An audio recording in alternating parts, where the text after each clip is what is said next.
Hello everyone তোমালোকক আমাৰ channel knowledge of সায়েন্সৰ স্বাগতম জনাইছো।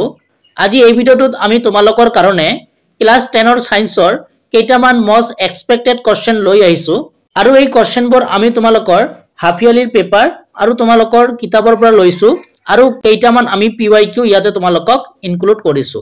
আশা কৰিছো আজি ভিডিওটো তোমালোকে ভাল পাবা আৰু আমি ইতিমধ্যে তোমালোকৰ কাৰণে ভালেখিনি ক্লাস 10ৰ ভিডিও আপলোড কৰিছো।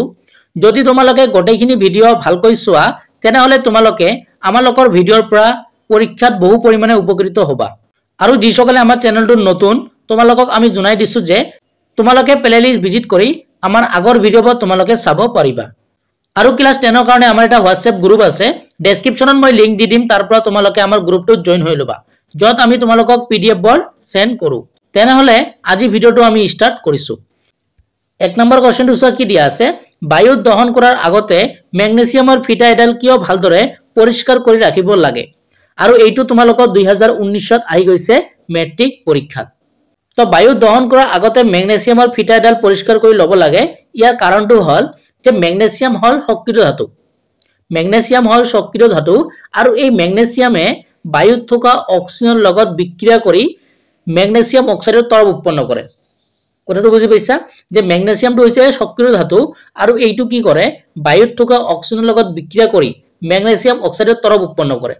এই তৰলটোৱে কি কৰে মেগনেছিয়ামক অক্সিজেনৰ লগত বিক্ৰিয়া হোৱাত বাধা দিয়ে। গতিকে মেগনেছিয়ামৰ পৃষ্ঠভাগত থকা মেগনেছিয়াম অক্সাইডৰ তৰলটো আঁতৰাবলৈ আমি কি কৰো বায়ুত দহন কৰাৰ আগতে মেগনেছিয়াম ফিটা এডাল ভালদৰে পৰিষ্কাৰ কৰি ৰাখিব লাগে।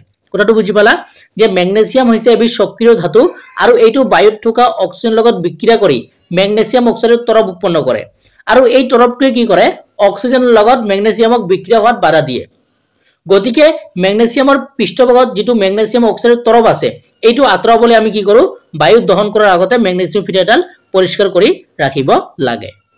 আশা কৰিছো এইটো তোমালোকে বুজি পালা।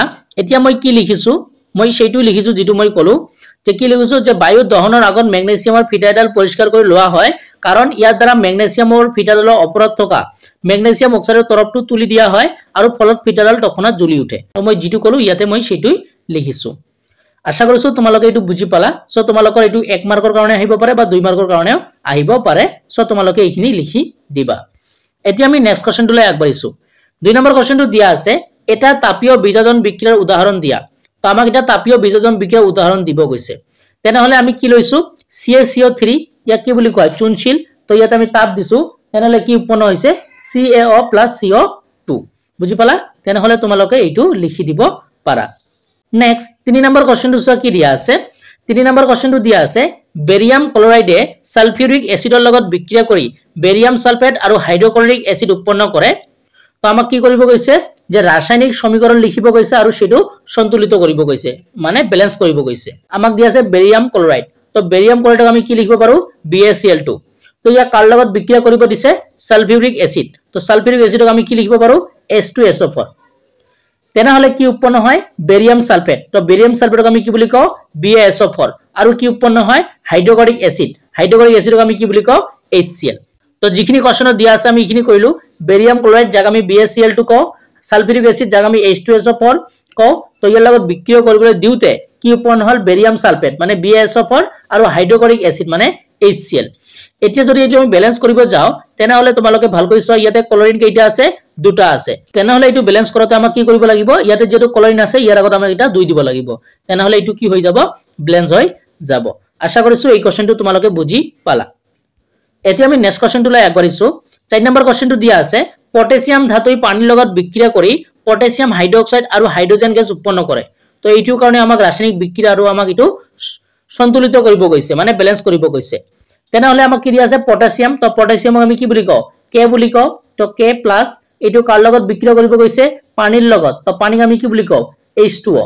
তো ইয়াৰ লগত বিক্ৰিয়া কৰোতে আমাৰ কি উৎপন্ন হৈছে পটাছিয়াম হাইড্ৰক্সাইড যাক আমি কি বুলি কও KOH বুলি কও প্লাস কি উৎপন্ন হয় হাইড্ৰোজেন গ্যাস মানে কি H2। বুজি পালা যে পটাছিয়াম মানে K। তো এটো কাৰ লগত বিক্ৰিয়া কৰিব গৈছে পানীৰ লগত। তো H2O দি কি উৎপন্ন হয় পটাছিয়াম হাইড্ৰক্সাইড মানে KOH আৰু কি উৎপন্ন হয় হাইড্ৰোজেন গ্যাস মানে H2। তো আমি এইটো লিখিলো H2O KOH আৰু H2। এতিয়া যদি এইটো আমি ব্যালেন্স কৰো তেনে ইয়াতে হাইড্ৰোজেন কেইটা আছে দুইটা আৰু ইয়াতে এটা আছে তিনিটা।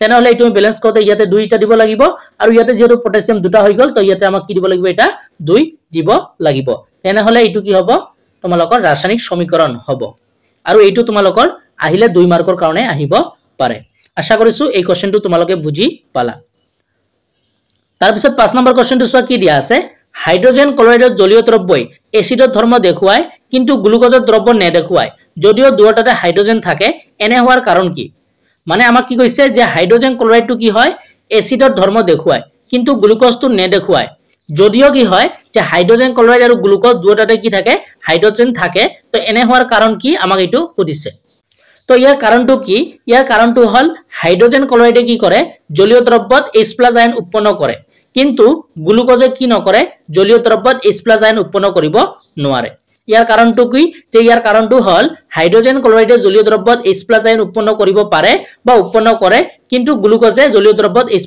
আয়ন উৎপন্ন নকৰে তো এইটো হল কাৰণটো তেনেহলে মই ইয়াতে কি লিখিছো চোৱা তো লিখিছো কাৰণ হাইড্ৰোজেন ক্লোৰাইডৰ জলীয় দ্ৰব্যত আয়নিত H+ আয়ন উৎপন্ন কৰে কিন্তু গ্লুকোজৰ দ্ৰব্য H+ আয়ন উৎপন্ন কৰিব নোৱাৰে তো মই যিখিনি কলো সেইখিনি কথাই যে হাইড্ৰোজেন ক্লোৰাইডে H+ আয়ন উৎপন্ন কৰে কিন্তু গ্লুকোজৰ দ্ৰব্য H+ আয়ন উৎপন্ন নকৰে এতিয়া আমি নেক্সট কোৱেশ্চনটো লৈ আগবাঢ়িছো নেক্সট কোৱেশ্চনটো দিয়া আছে সূচক কি তো ইয়াৰ উত্তৰটো কি হ'ব যে সূচকৰ দ্বাৰা কোনো এটা পদাৰ্থ আম্লিক নে ক্ষাৰকীয় সেটো আমি কি কৰিব পাৰো চিনাক্ত কৰিব পাৰো বা নিৰ্দেশ কৰিব পাৰো তেনেহলে মই ইটো লিখিছো চোৱা জীবৰ পদাৰ্থ ৰঙৰ বা গন্ধৰ পৰিৱৰ্তনৰ দ্বাৰা পদাৰ্থ এটা আম্লিকতা মানে এসিড বা ক্ষাৰকীয়তা নিৰ্দেশ কৰে সেইবোৰ পদাৰ্থ কি বুলি কয় সূচক বুলি কোৱা হয় তো মই যেটো কলো সেইটোই যে সূচক হৈছে এনে পদাৰ্থ যাৰ সহায়ত কোনো এটা পদাৰ্থৰ আম্লিক বা ক্ষাৰকীয়তা আমি চিনাক্ত কৰিব পাৰো তো এইটো লিখিছো যে জীবৰ পদাৰ্থ ৰঙৰ বা গন্ধৰ পৰিৱৰ্তনৰ দ্বাৰা পদাৰ্থ এটা আম্লিকতা বা ক্ষাৰকীয়তা নিৰ্দেশ কৰে সেইবোৰ পদাৰ্থকে আমি কি বুলি কওঁ সূচক বুলি কওঁ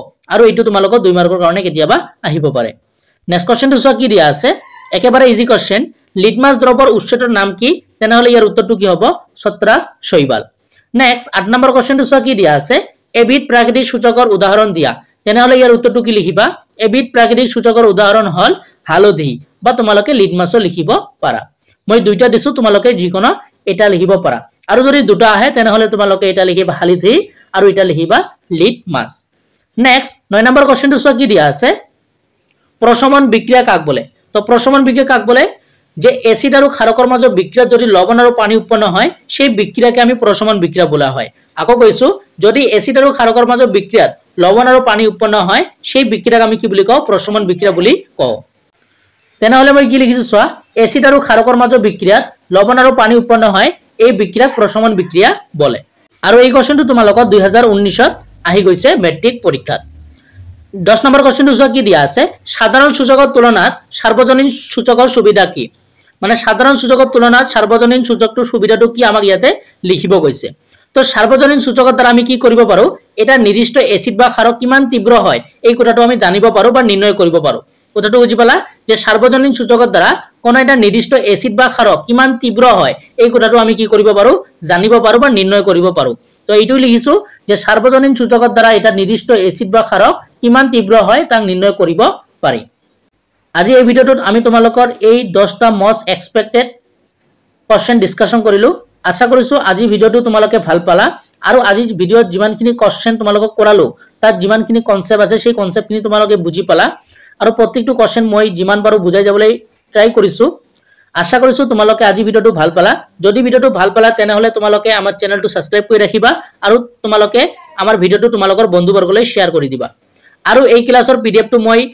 আমাৰ WhatsApp গ্ৰুপত আপলোড কৰি দিম তাত তোমালোকে জয়েন হৈ লবা ডেসক্ৰিপচনত মই লিংক দি দিম আৰু এনেকৈ আমি তোমালোকক ভিডিওবোৰ দি যাম সব ভিডিওবোৰ পাবৰ কাৰণে আমাৰ চেনেলটো সাবস্ক্ৰাইব কৰি ৰাখিবা সো আজি ভিডিওটো ইয়াতে সামৰিছো নতুন এটা ভিডিওৰ লগত তোমালোকৰ লগত পুনৰ দেখা দেখি হম ভিডিওটো চোৱাৰ জন্য তোমালোকক ধন্যবাদ জনাইছো